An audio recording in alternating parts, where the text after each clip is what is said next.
Ngayon po'y makakausap natin si Kabataan Party List Representative Rene Co, ang isa sa mga spokesperson ng House Prosecution Team. Magandang gabi po sa inyo, Kong. Magandang gabi po, Ma'am Corina. Maraming salamat po sa invitation. Okay, kayo po ba'y na-frustrate ng araw na iyon na hindi po kayo nakapasok para magpakita po doon sa commencement o convening ng impeachment trial? Well, hinihintay ng House Prosecution Panel yung summons as per the first rule actually ng Rules of Impeachment of the Senate. Nakalagay po doon na dapat i-specify yung date and time kung kailan i-receive yung prosecution panel.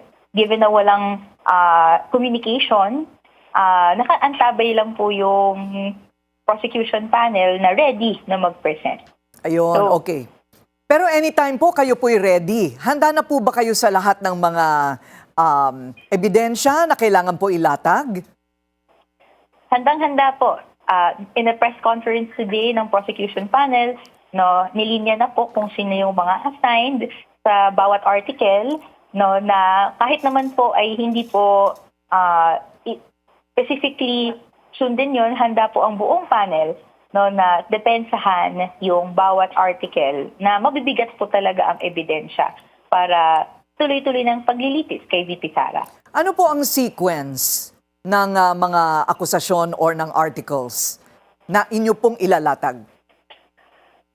Wala pa pong final na sequence as per the chair and the lead of the prosecution panel, Congresswoman Jinky Luistro, but sa articles na sinumite sa Senate, Article 1 is Confidential and Intelligence Fund, Article 2 is Unexplained Wealth, Article 3 is Bribery, Article 4 is yung death threat.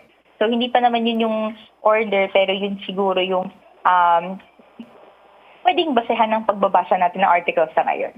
So, huling tanong na lang po, given the intramurals recently in the Senate, marami po ang nagsasabi na sa kalaunan, sa dulo, numero pa rin ang maghahari at hindi po ang ebidensya or not necessarily so. Are you hoping for another change in the Senate leadership? Kayo po ba hindi nag-aalala sa kasalukuyang mayorya sa Senado? Well, naniniwala tayo na hindi dapat maapektuhan ng kung anumang gulo sa Senate leadership ang proseso ng pananagutan. Okay. Sino man yan, dapat makasunod doon sa proseso sa konstitusyon at sa punot dulo, lahat ng ebidensyang naipresenta, mailatag, hindi ma-exclude, at mabigyan yung mamamayan ng impormasyon na taon-taon na nilang hinihintay and makamit natin yung accountability na noon at hanggang ngayon sinusulong natin.